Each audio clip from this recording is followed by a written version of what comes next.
अयोध्या में बच्ची के साथ हुई दरिंदगी ने पूरे देश को हिलाकर रख दिया है, लेकिन इस मामले पर अब राजनीतिक रंग चढ़ना शुरू हो गया। धर्म जाति की एंट्री हो चुकी है। समाजवादी पार्टी डीएनए टेस्ट की मांग कर रही है, तो योगी सरकार का बुलडोजर अब आरोपियों के ठिकानों पर गरज रहा है। आपको हम पूरी खबर बताएंगे, लेकिन शो की शुरुआत इस समय अयोध्या से आ रहे एक अपडेट के साथ हम कर रहे हैं। अयोध्या में नाबालिग से रेप के मामले में कल अयोध्या जाएगा बीजेपी का प्रतिनिधिमंडल। राज्यसभा के सांसद बाबूराम निषाद और उत्तर प्रदेश सरकार में मंत्री नरेंद्र कश्यप अयोध्या जाएंगे। बीजेपी प्रतिनिधिमंडल में शामिल दोनों नेता पीड़ित परिवार से मिलेंगे। डीएम एसपी रेप पीड़िता के घर पहुंच चुके हैं। पीड़िता की मां, बहन और भाई से अधिकारियों ने मुलाकात कर ली है और कल बीजेपी का प्रतिनिधिमंडल भी जाएगा। अयोध्या में नाबालिग से रेप कांड मामले में एक्शन जारी है। मुख्य आरोपी मोहित खान की बेकरी को सील कर दिया गया है। मोहित की अवैध संपत्ति पर बुलडोजर चला दिया गया है। इसके अलावा बेकरी के सामानों के नमूने ले लिए गए हैं। परिवार को धमकाने के केस में समाजवादी पार्टी के नेता और नगर पंचायत भदरसा के चेयरमैन मोहम्मद राशिद, समाजवादी पार्टी के नेता जय सिंह राणा और एक अन्य के विरुद्ध केस दर्ज कर लिया गया है। आरोप यह है कि ये लोग रात 11 बजे महिला जिला अस्पताल में भर्ती थी, तो 11 बजे वहां जिला अस्पताल जाकर पीड़ित परिवार से मिले थे, उन्हें धमकाया था।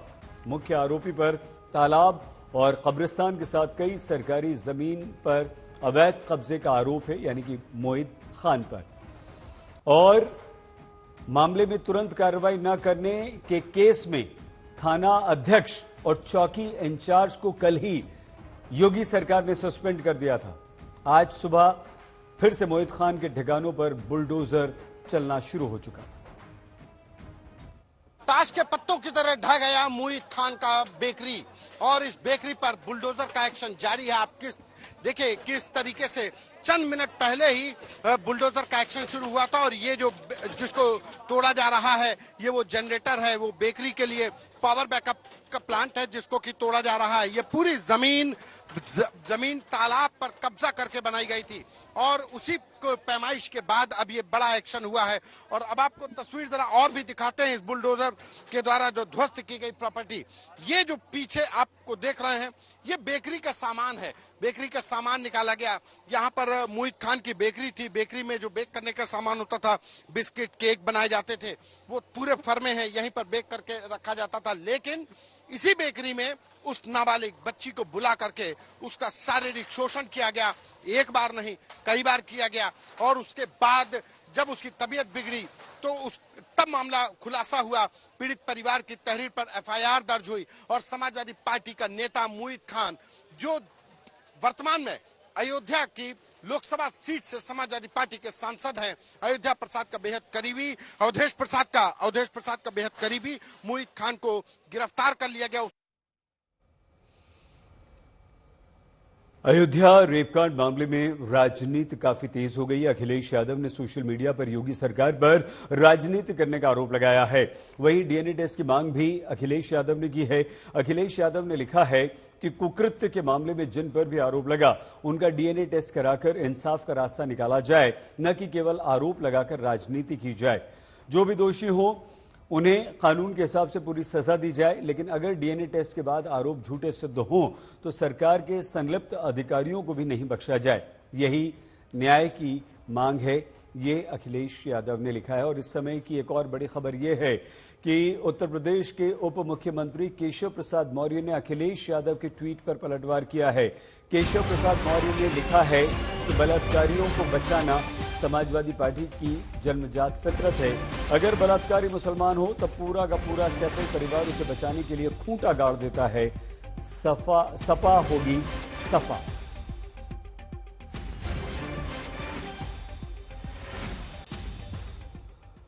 उधर समाजवादी पार्टी की ओर से अब डीएनए टेस्ट की मांग काफी तेज हो गई है। फैजाबाद से सांसद अवधेश प्रसाद के साथ आरोपी मोहित खान की तस्वीरें वायरल हो रही हैं। ऐसे में अवधेश प्रसाद ने भी अपनी चुप्पी तोड़ी। राजनीति का मोमेंट नहीं है, ये पॉलिटिक्स का नहीं है, संवेदना का है, दर्दनाक घटना है। उसको न्याय दिलाने में लगे और जो भी दोषी है उसके खिलाफ कार्रवाई की जाए, इनोसेंट को फंसाया न जाए और इसको और अच्छा आने के लिए डीएनए टेस्ट लगा लिया जाए, डीएनए टेस्ट करा लिया जाए। उसमें जो उचित कार्रवाई है, जो न्यायोचित कार्रवाई है, सरकार को करना चाहिए और इसका जानकारी सही पता करना चाहिए, उसमें कितनी सच्चाई है और कितना हुआ है। इसी मामले में एक और बड़ी खबर आ रही है। मायावती ने अयोध्या रेप केस में योगी सरकार के बुलडोजर एक्शन का समर्थन किया है। वहीं डीएनए की जांच को लेकर अखिलेश यादव पर भी मायावती ने हमला किया है। मायावती ने कहा है कि अखिलेश से सवाल मैं कर रही हूं कि उनकी सरकार में कितने अपराधियों का डीएनए टेस्ट हुआ था।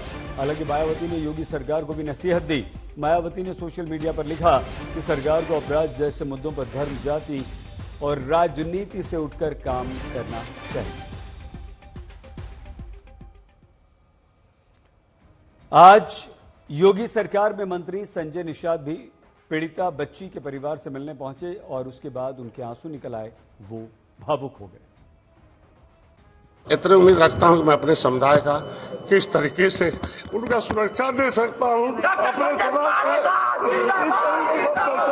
मैं नहीं होने देना चाहता हूं। मैं सभी पार्टी से अपील करूंगा, अत्याचारी का कोई जाति नहीं होता है, उसका साथ न दे और ऐसे अत्याचारियों के खिलाफ मैं समाजवादी पार्टी में उसके कार्यालय में जाकर धरना दूंगा कि ऐसे समाजवादी पार्टी से नारा देने वाले सांसद को पार्टी से बाहर करें और उसे उनकी सदस्यता समाप्त हो जाए। जो इस सांसद ने उसका उनके लिए पैरवी की है, पूरे के पूरे उसके मुकदमा नहीं होने दिया। कई दिन तक वो 13 साल की बच्ची है। 13 साल की बच्ची कहाँ जाएगी, कहाँ मुंह दिखाएगी और किस तरीके से ये मेरे समाज के ऊपर अत्याचार हो रहा है, इसमें किस तरीके से होगा। अंग्रेजों से लड़ा, मुगलों से लड़ा, आपकी अत्याचारियों से कैसे रहा जाएगा। मैं समाज से अपील करता हूँ कि ऐसे लोगों के खिलाफ खड़ा हो और अपने न्याय के लिए मेरा साथ दें। इस मामले में अब धर्म की राजनीति भी काफी तेज हो गई है। बीजेपी जहां आरोपियों को लेकर सवाल खड़े कर रही है, तो वहीं विपक्ष धर्म के आधार पर टारगेट न करने की बीजेपी को सलाह दे रहा है। केवल नाबालिग लड़की के साथ बलात्कार नहीं, वो जितनी इसकी निंदा की जाए निकृष्टता का, वो कम होगा। लेकिन अखिलेश यादव जी की जुबान नहीं खुलेगी, अवधेश प्रसाद जी सांसद की जुबान नहीं खुलेगी, राहुल गांधी जी की जुबान नहीं खुलेगी, क्योंकि उसका नाम है मोईद खान। जब खान नाम हो गया तो जुबान नहीं खुलेगी, चाहे कितना ही बड़ा अपराध क्यों न हो जाए। ये जानबूझ के टारगेट करके भारतीय जनता पार्टी के लोग कर रहे हैं। समाजवादी पार्टी का कोई कार्यकर्ता अगर किसी भी उसमें शामिल है, उसको बुलडोजर चला रहे हैं। मैं कहता हूँ कानून व्यवस्था है, आप करिए, पर केवल टारगेट करके मत करिए। ये भारतीय जनता पार्टी का जो कार्यकर्ता अपने घर पर झंडा लगाया हुआ है, वो मैंने अपनी आंख से देखा। अभी तक केवल उसको साधारण जेल भेज के आपने उसको एक खाना पूर्ति की।